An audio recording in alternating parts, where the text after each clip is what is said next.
Fucking right there would. Yes, I would be like cheering on her with popcorn if it were that hero's journey. We would all be sitting around in our pajamas watching the movie, being like, it's all right, girl, you got this. Like, you're gonna come out of this, you're gonna win in the end, because we just know that the story is gonna end well. And you let her sit on your shoulder.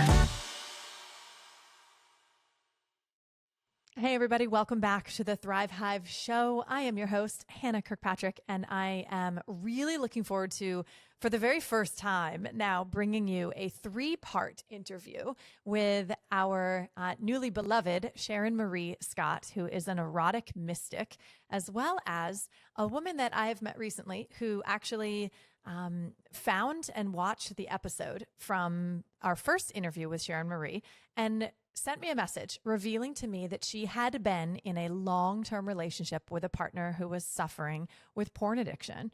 And she did her work to heal. She thought that they were healing together. And in the end, the marriage had to dissolve for her own self-protection and self-growth. And she's about 1.5 years outside of it now. So I started to ask her questions about, what are you doing to heal? What were the signs? What was the tipping point? How is life now? What would you have done differently? What would you say to someone who's experiencing this from your perspective if you were to go back and do it again? You know, questions like that. And then I went, oh, yeah, I probably should share this in a video that would help other people as well.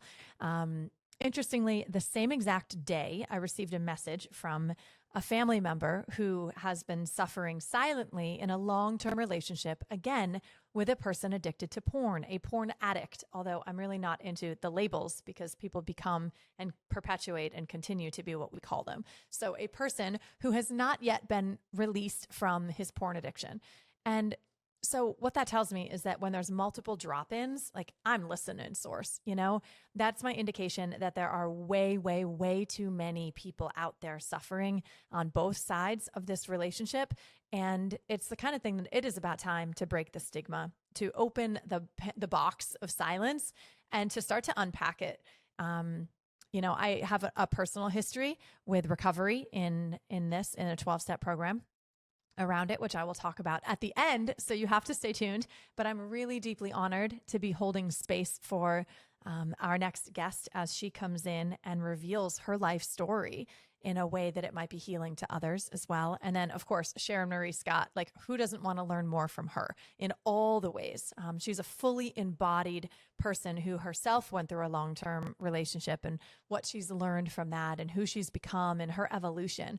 And just sitting in the same room with her, even if it's virtual, you're going to feel activated. You're going to have something shift inside of you. I promise you, you will leave this interview as a different person. And if you have someone else that you know is suffering in a relationship where porn addiction and sex addiction is involved, please make sure to share this with them. The purpose is to bring light to the topic, to reduce the stigma. And, you know, we all can overcome this together when we put our hearts into it. All right. Thank you. Enjoy the episode. When I feel like the relationship container can't hold me anymore, it's trying to make me so small that I can no longer feel expressed, and I find myself shrinking in the relationship. And so that I just got chills. I just got chills all over. Yeah, hugely. Because you don't know. Good. I'm really, really honored that you are here and that you're bringing all of you and you're bringing this story, because even just the beginning, like as Sharon Marie was saying at the beginning, that shining a light on this is like the monsters in the closet that we think are going to eat us until you just put a flashlight in the closet and light it up and go, oh, fuck, it's not as bad as I thought it was. Like, we can handle this. And I think one of the powers of this conversation is just to share with people, we can handle this. We can handle the hard conversations.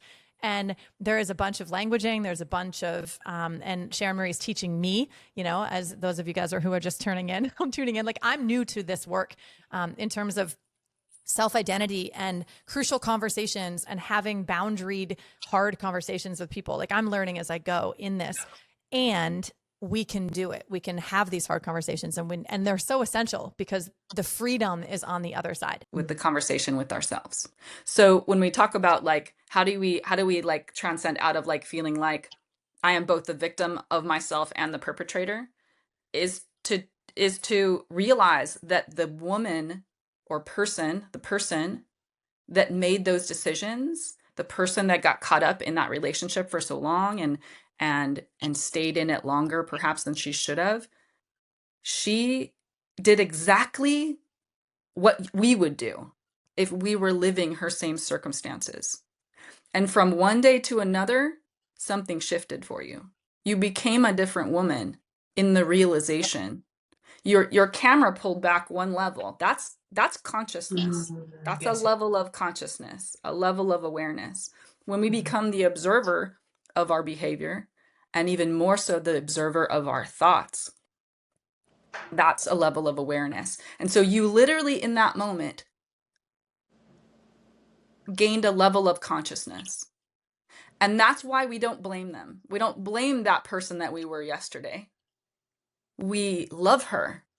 We bring great compassion to the girl who made no mistakes.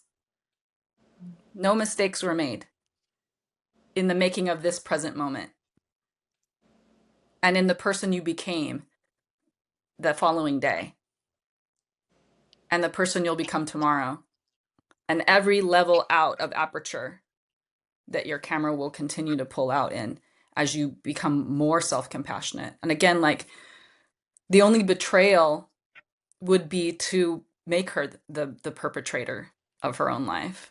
Again, like, so like when we talk about victim blaming, don't victim blame yourself. I'm not victim blaming anyone. I'm inviting people to their own empowerment by stepping out of the idea that they're a victim of themselves, of their relationship, of society. I mean, and sometimes it's an important rite of passage to go through to feel like the victim. I think we might have talked about that a bit as well. So that can be important. Just don't stay there very long because there's no movement. There's no evolution that takes place from that place of feeling like a victim. Because you can be right and you're still in the battle. Mm-hmm. So when you decide that you don't want to be part of the fight anymore, that's when things really shift. Or they shift, excuse me, they shift it's more of a paradigm shift as opposed to tiny little shifts that take so long. Like these are quantum leap shifts. When you're bringing your camera back a level and just being nothing but compassionate to the girl who made those choices and love her, and because she'll still pop up, right? An echo of her will still pop up in your mind. And my response to that is to say, one, thank you for showing me that. Because she's me, right? I'm going to be nothing but loving to her. And then saying, of course you feel that way. Of course you feel that way. Because again, there were no mistakes made. We all know we're on a spiritual journey of the self. And so this is it. You are on your own hero's journey. It's like we've all dropped into our own Westworld storyline. You know, this word steward keeps coming up for me recently. Land steward, wealth steward. And now for me, that came to me in just the last few days, it's like we are the steward of our journey, of our hero's journey. We are all in this video game or in our own movie. We are all the hero or the hero, the would-be hero. And how do we do that? So like if you knew you were the would-be hero of your own story, let me ask the two of you, like, wouldn't there be more compassion to the yesterday you and everyone before that? Absolutely. Fucking right there would. Yes, I would be like cheering on her with popcorn, right? For sure. If it were that hero's journey, and we would all be sitting around in our pajamas watching the movie, being like, "It's all right, girl, you got this. Like you're gonna come out of this. You're gonna win in the end," you know, because we just know that the story is gonna end well. And you let her sit on your shoulder. I remember one of the most, I think, poignant meditations, a guided meditation that I ever did was in the shadow work style process of, and I don't even remember where I was or who did it or what tradition I was working with. Like, I don't remember, but I remember the feeling of being guided towards the work that you're sharing, Sharon Marie, of speaking to my little girl, of speaking to the teenager, of remembering in my youth, you know, the innocence of youth and when things started to go sideways, and then the teenage years, and the trauma associated with my first love being actually narcissistic, abusive, really, really dark energy. And then how that first imprint perpetuated from within me, and then how I played that out into my reality against other people through my 20s until I learned that it was time to start to heal that. And when I did this meditation and I got a chance to go to this little girl and to the teenage version of me who was just stepping into the pain that she didn't even know what kind of world of pain she was entering with this psychotic, relationship, and tell her she was good, and tell her that I've got her now, and that I'm not going to abandon her again. Yes. Right. And I just remember that was the beginning of my sexual healing. And this was only the last 3 years. And from the narcissistic abuse and from, whatever else we want to label it as, all of that. Can I put you on the spot, Sharon Marie, and tell me if it's a no, of course, but would you feel comfortable leading us through? A memory of one is coming up about being introduced to our shadow self. And of course, there are many versions of our shadow selves that can pop up, but perhaps maybe that what might work. Shall we try it? Mm-hmm. Yes. All right. Whatever you're feeling led to do.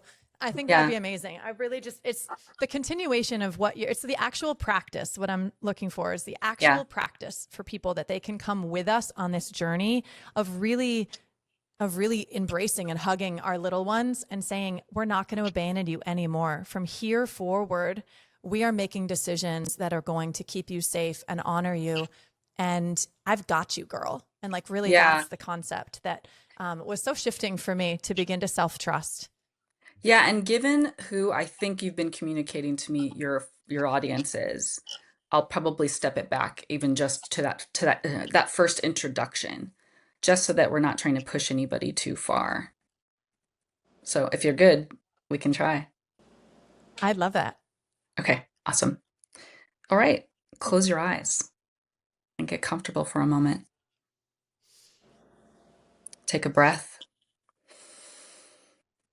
And as you exhale, just take a little scan of your body, just noting where it might feel tight, where it might feel really loose and warm. And no one is better than the other. You're just taking in your full self at this moment.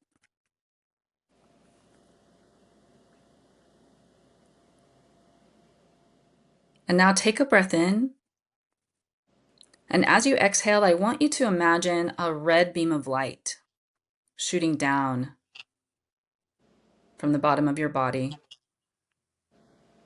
piercing through the layers of the earth below you, through the concrete and the dirt, through layers of minerals and magma, all the way to the center, all the way to the womb of Earth.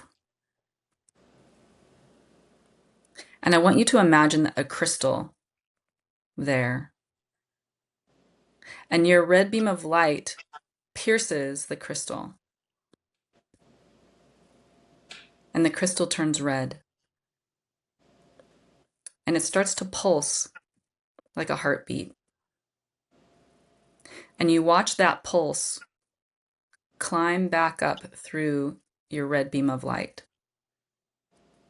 And you watch it pierce back through the magma and the minerals, through the rock and the dirt and the concrete. And now you feel it pumping earth energy, rooted earth energy back into your body. And that energy continues up along your spine, climbing through your chest, past your throat, past your third eye, and out through your crown. And as it pierces through the crown, it becomes white, a white beam of light. And it shoots straight up into the heavens until it disappears.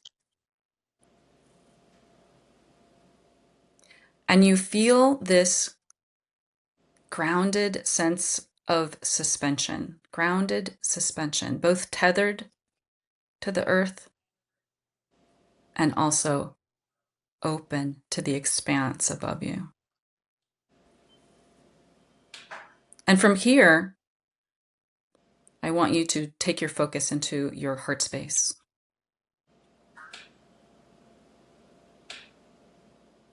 Maybe it's a hallway. See the hallway in your heart. And you're walking in through the hallway. Maybe it's lit. Maybe it's dark. But either way, you don't feel afraid because this is your home. And at the end of the hall, you notice a door. And as you approach the door, it simply opens for you. And inside, it is a darker room. But again, you're not afraid. This is a deeper piece of you that has been waiting for your presence, has been waiting for you to witness it. And so you walk into this darker room, and in the corner of the room is a figure. The figure might be you at a younger age. It might be an ancestor. It might just be a form made up of color or smoke. And rather than approaching right away, you just move into the room and you sit just a few feet away from the figure or the form. It's important to just share your presence right now. Just share your energy and your openness, your open heart with them, and let them know that they're not alone. And you might say to them, "Thank you for being here. Thank you for showing me this. Thank you for all the ways you've been trying to protect me all this time. I didn't know how to listen before, but I'm here today. And so today, we're going to start a new relationship. You are not alone anymore. You don't have to carry this burden that you've been carrying for me all this time. I'm so grateful for all the ways you've been protecting me." And the form shifts in some way. Maybe they look up at you if they weren't before. Maybe if it's a color, it shifts in color, or it becomes more solid. And so now you scoot a little closer and you put your hand on the form in some way. You make contact now. Again, sharing your energy, witnessing them, reminding them that they're no longer alone. And now you scoot behind them and you sit behind them and you hold them, wrapping them in your arms, sharing your warmth and your love with them, radiating gratitude for everything that this figure in this form has been through, and the only ways that it knew how to protect you. And you send them the message that they have been key and have done everything perfectly in the ways that they have tried to support you. And it was up to you to see that, and you see that now. I see that now. Thank you. And you're no longer alone. I'm here. I'm here to love you. I'm here to give you all the things that you've been reaching for. And you no longer need to protect me. You finally get to be free and to play.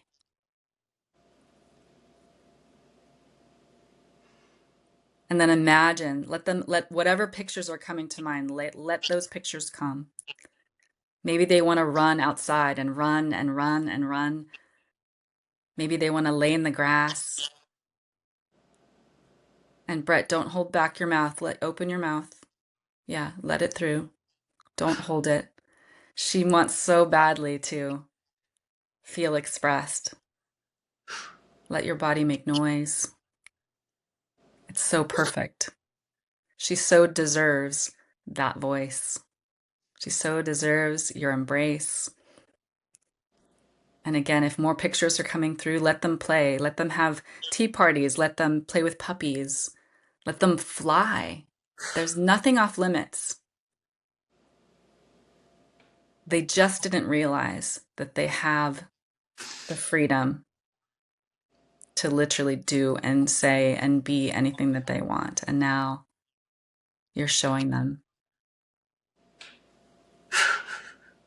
that they have it all. They can be anything they want. They can do anything they want because you've got this now.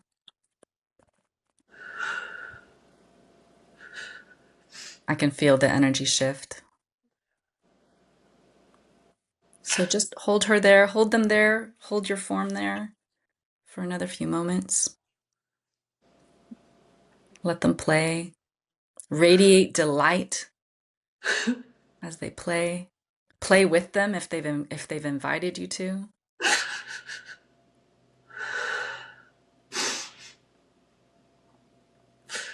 And whatever imagery came to you, I want you to create a bubble. That's their space now. And they can change the space whenever they want. But that's their space round. They get to just play in that space. And for the rest of the day today, or however long it feels good to you, you'll be checking in on them. Just to see if they need anything more from you. And usually what they need, if they need anything more, they just need more magic. Sometimes I create magic wands to hand off to them so they can start to determine that they can create the world that they want for themselves. But sometimes it takes a little bit of time for you to sort of be the magician for them and to create these bubbles of space and these ways that they might play together. So just another couple of moments as you make sure they know that you're not going anywhere, and let that bubble sort of sit right next to you.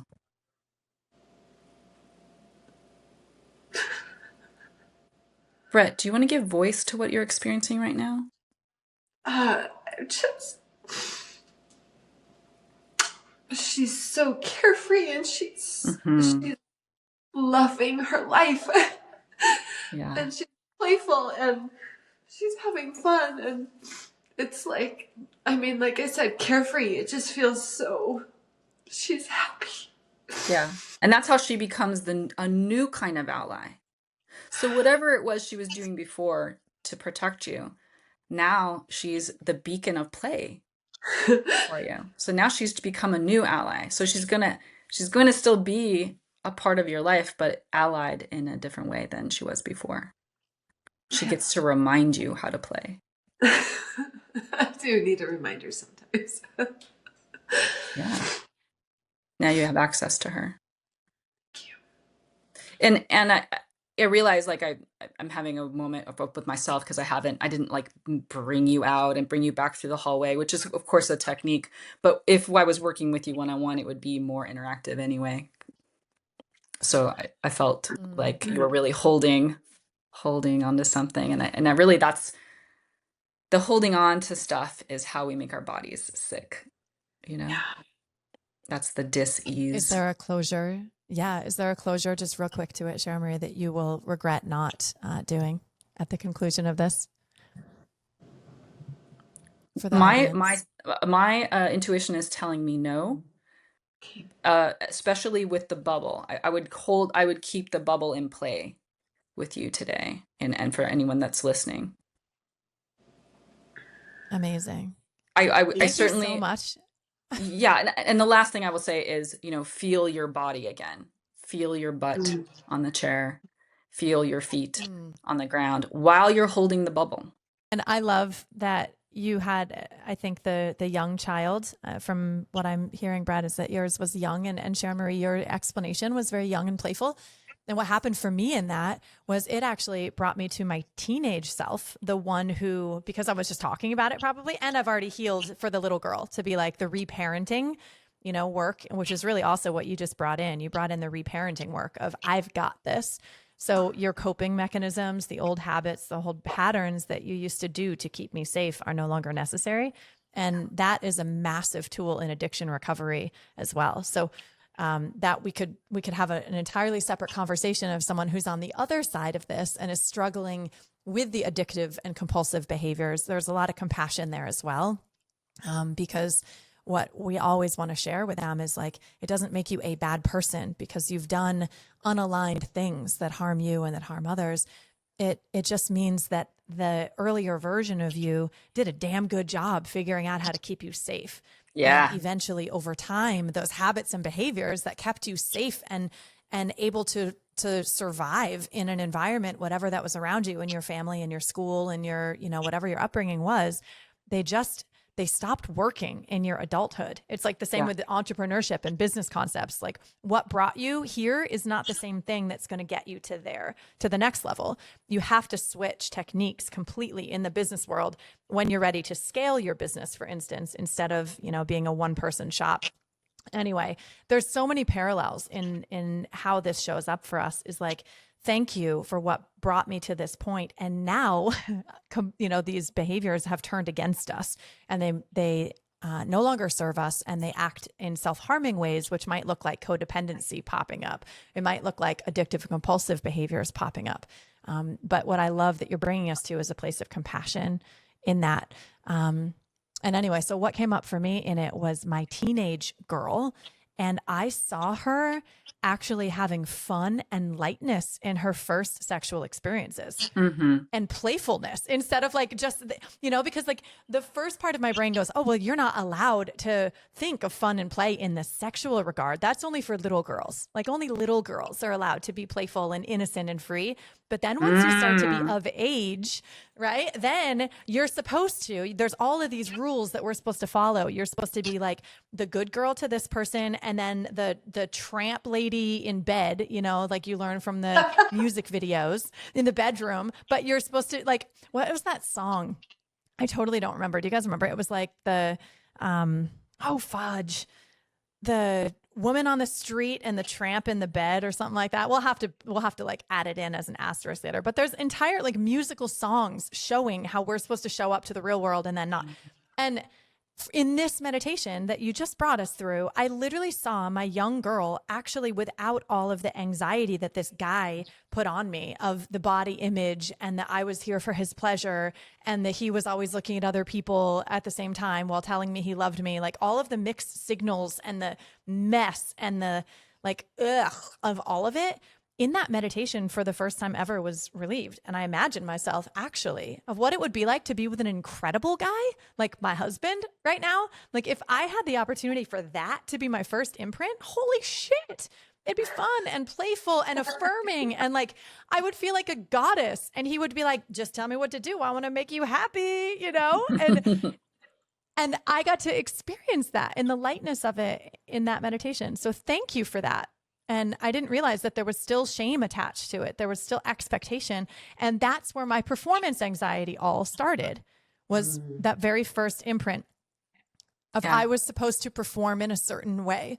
And that way was for his pleasure, to watch me be in pleasure, because that's the only thing that it was about in that first thing. And that was removed in that meditation.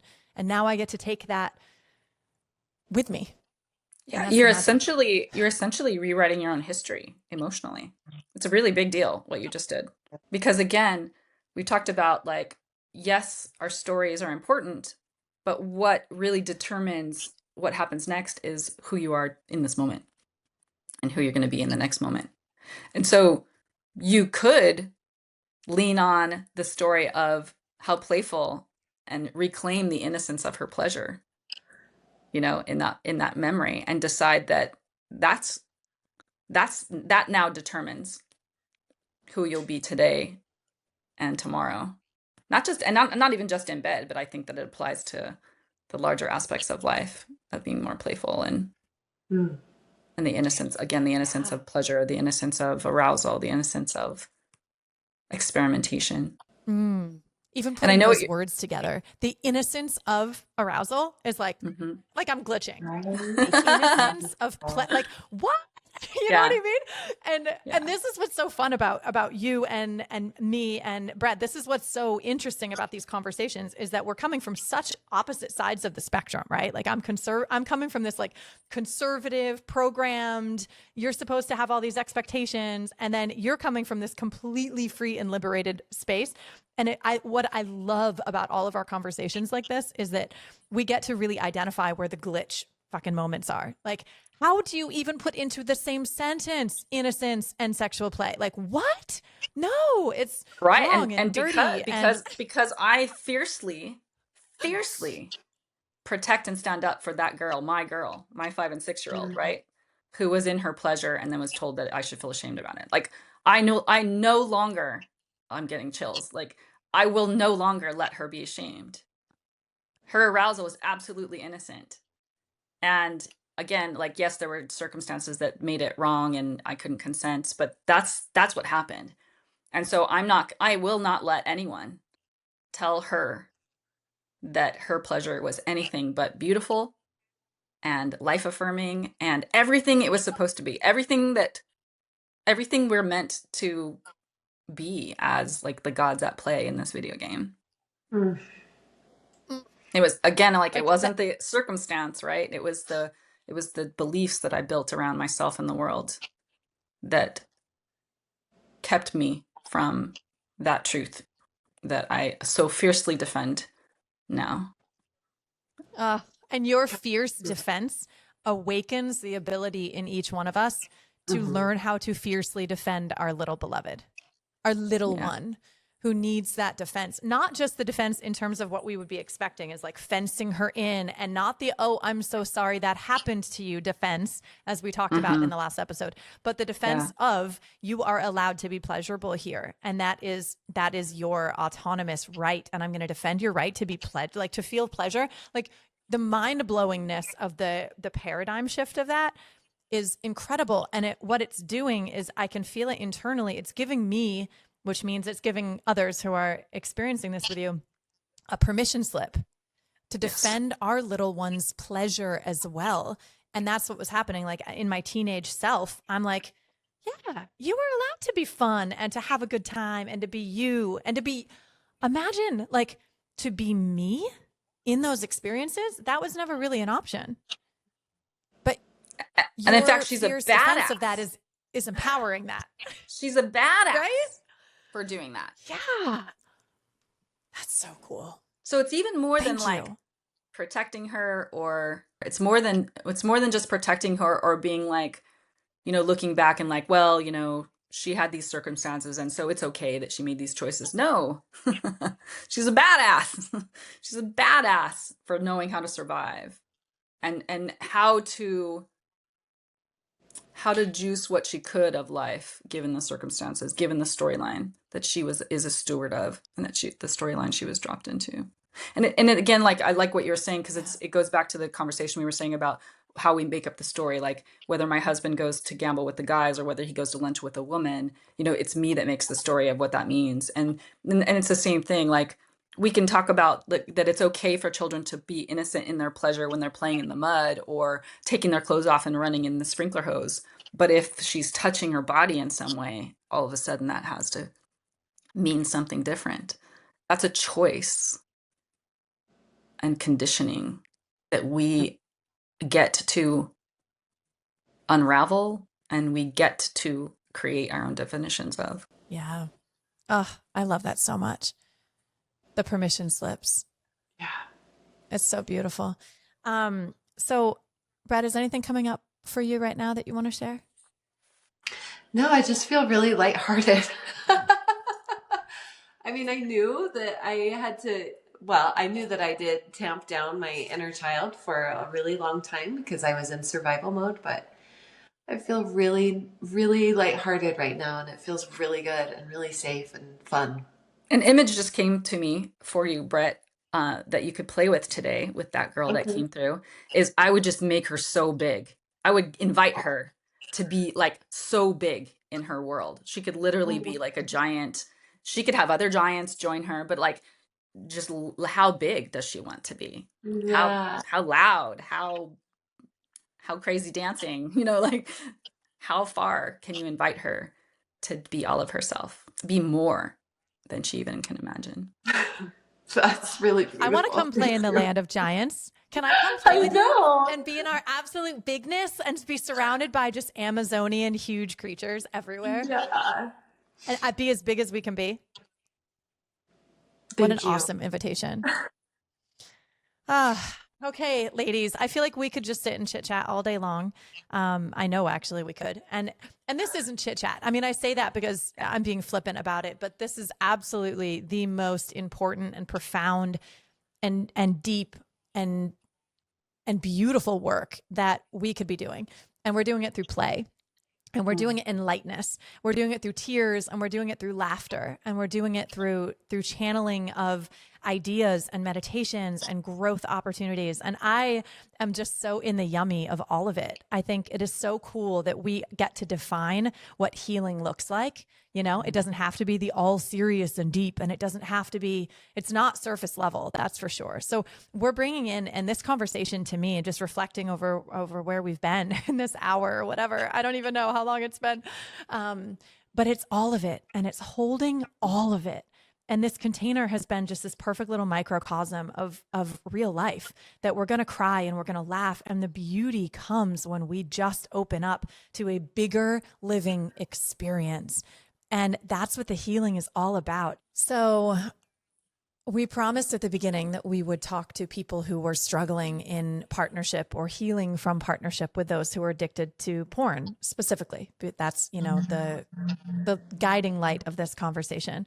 Would either of you like to give any final parting gifts to someone who might still be stuck in the phase that maybe is the numbing phase, maybe is the early recognition of maybe there's another way out, maybe I can't do this anymore? Do you have any messages for that person to help illuminate the path that could be potentially ahead of her? I'm going to give that to Brett because it's so specific to that experience. Um, the first thing that's coming to me is listen to your body. I grew up always outsourcing what I was supposed to do to someone else, to another authority, whether that was my parents or a church leader, or then, you know, my husband. And I never gave, we talked about giving permission today. Give ourselves permission to listen to what your body is telling you, because all truth is found within. And allowing her, or, you know, it, whatever you want it to be, to speak and to be heard, and to honor it by giving it voice, because it's trying to say something. There is something happening. If we're feeling a feeling, something needs to be unlocked, something needs to be said from within, and giving that inner guidance system permission to speak and listening. Would either of you like to give any final parting gifts to someone who might still be stuck in the phase that maybe is the numbing phase, maybe is the early recognition of maybe there's another way out, maybe I can't do this anymore? Do you have any messages for that person to help illuminate the path that could be potentially ahead of her? I'm going to give that to Brett because it's so specific to that experience. The first thing that's coming to me is listen to your body. I grew up always outsourcing what I was supposed to do to someone else, to another authority, whether that was my parents or a church leader, or then, you know, my husband. And I never we talked about giving permission today. Give ourselves permission to listen to what your body is telling you, because all truth is found within. And allowing her, or, it, whatever you want it to be, to speak and to be heard, and to honor it by giving it voice, because it's trying to say something. There is something happening. If we're feeling a feeling, something needs to be unlocked. Something needs to be said from within, and giving that inner guidance system permission to speak and listening. This has been a Yeah, beautiful actually, conversation, you guys. yeah. Yeah, and thank you, Brett. I'm learning as well from you. I think when you start to step on this path, and like even Brett, if you don't mind me using your story as an example, like we're aware that your body issues were created before your marriage.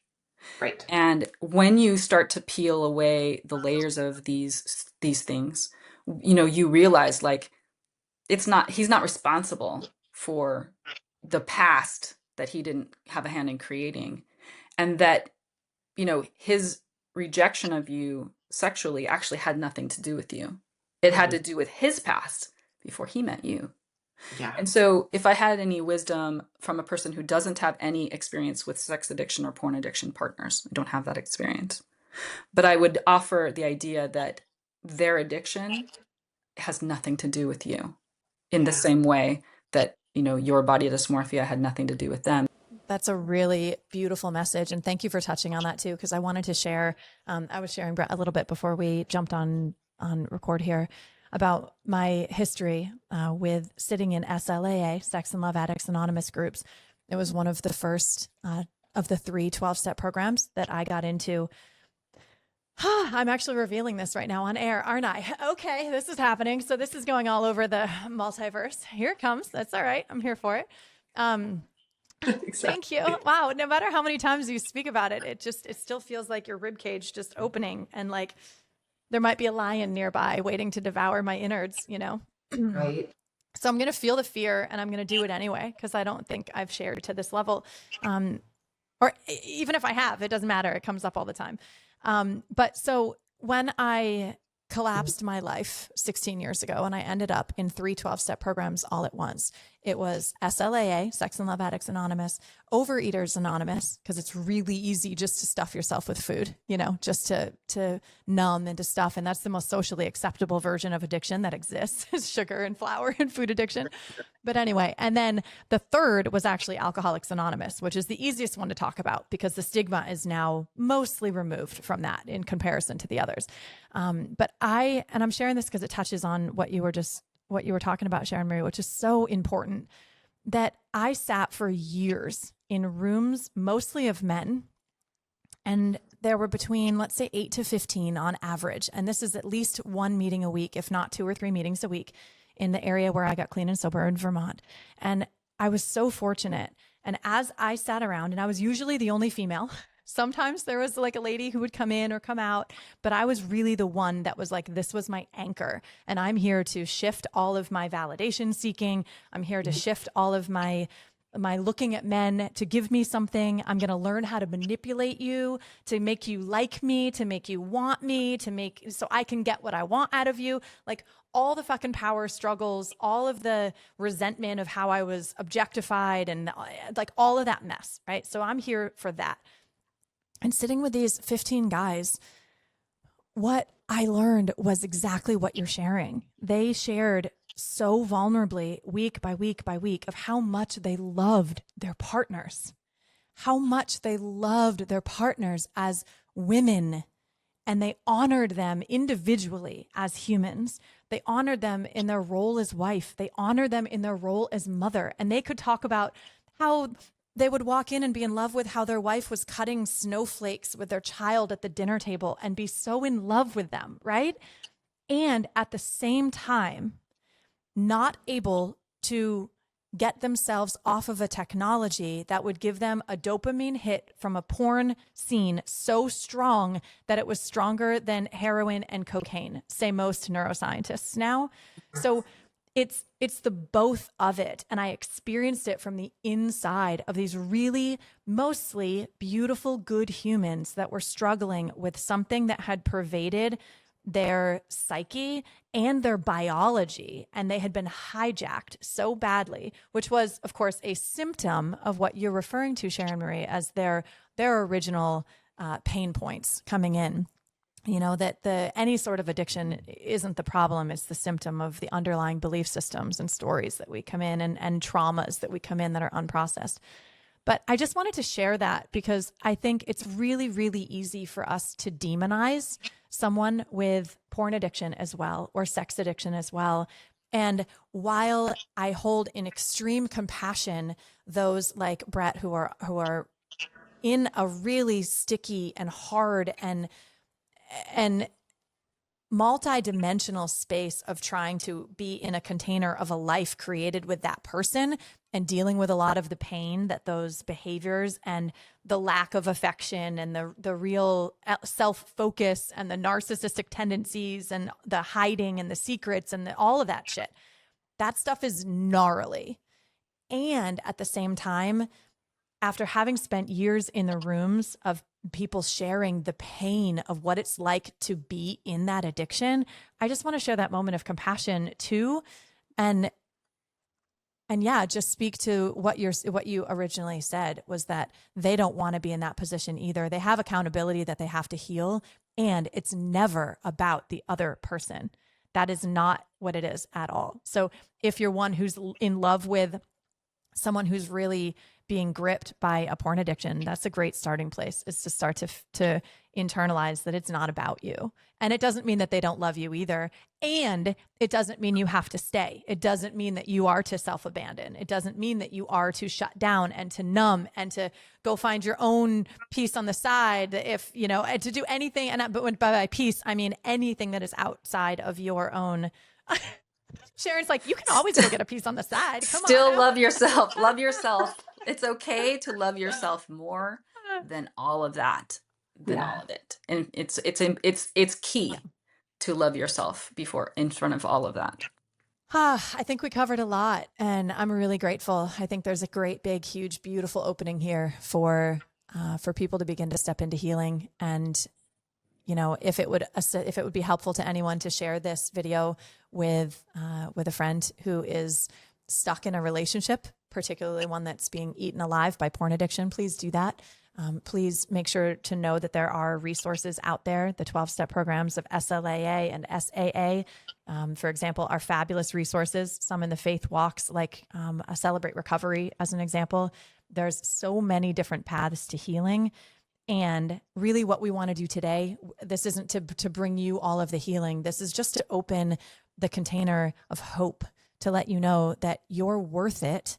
And there is a beautiful life for you that is full of joy and pleasure and self-love and self-honoring and all of the possibilities in every aspect that this beautiful life has to offer us beyond where you're sitting right now. So that's, I guess, the message that I'm feeling to share is just begin to tap in, to get when you're feeling off, to start to acknowledge that, and to be ready to do whatever it takes to begin to really, truly advocate for yourself and to show up for that little girl, for that younger version of you.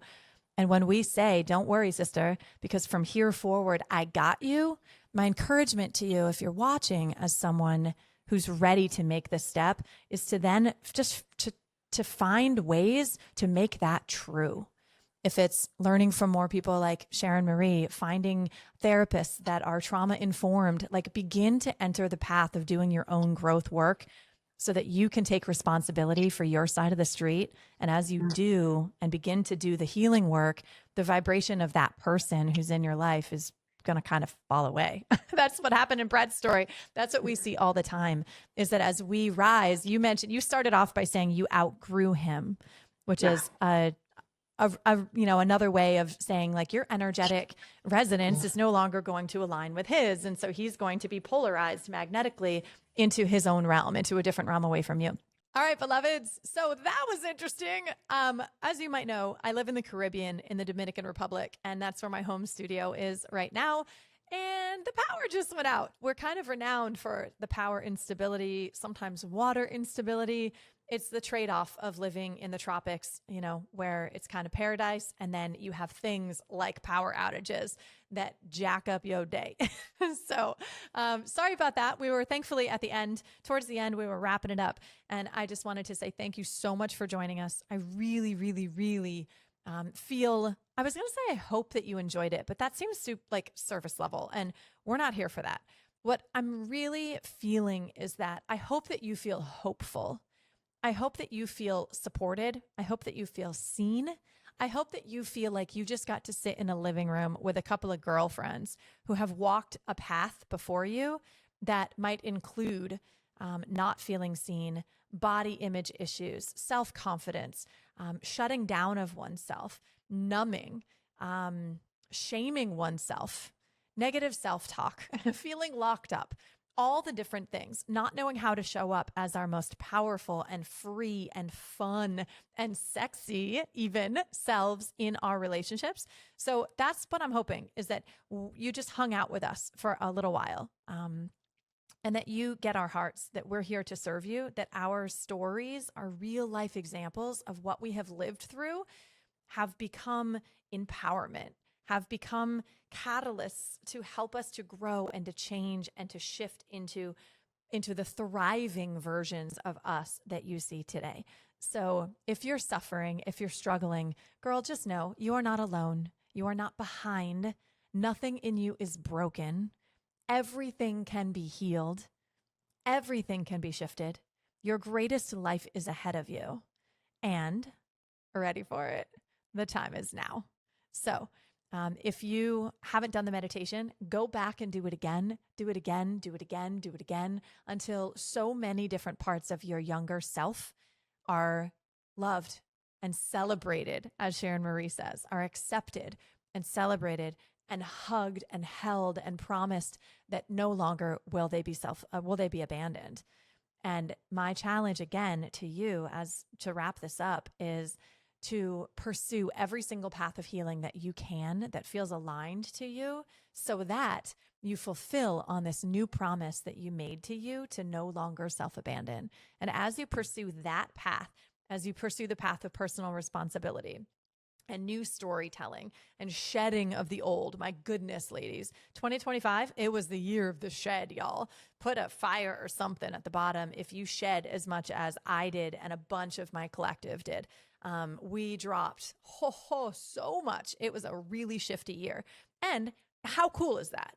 The beauty in that shift is that it's preparation. It has been preparation for the new year that's coming, for 2026, which is the year of the fire horse. And girls, the shedding, the releasing, all of the work, all of the tearing apart, the dying of the old that we just experienced in 2025, let me remind you that it is worth it, because 2026 is going to be amazing. And in order to step into that next level of ourselves, we have to shed what no longer fits us. We have to get rid of the old suit so that we can move up into the next version of who we are going to be. And so if you're finding this today, you are exactly in the right place. Please make sure, as we're beginning to build this community, that you subscribe, that you share with someone else that you know that it might help. And make sure to find us on Instagram too, if that's your jam. I think we might be on TikTok. Yeah, I think we might be on TikTok. I don't spend a lot of time on social media because I would rather create stuff for you, but I'm super excited that you want to connect with us in those ways. So signing off for now. Thanks so much. Mwah.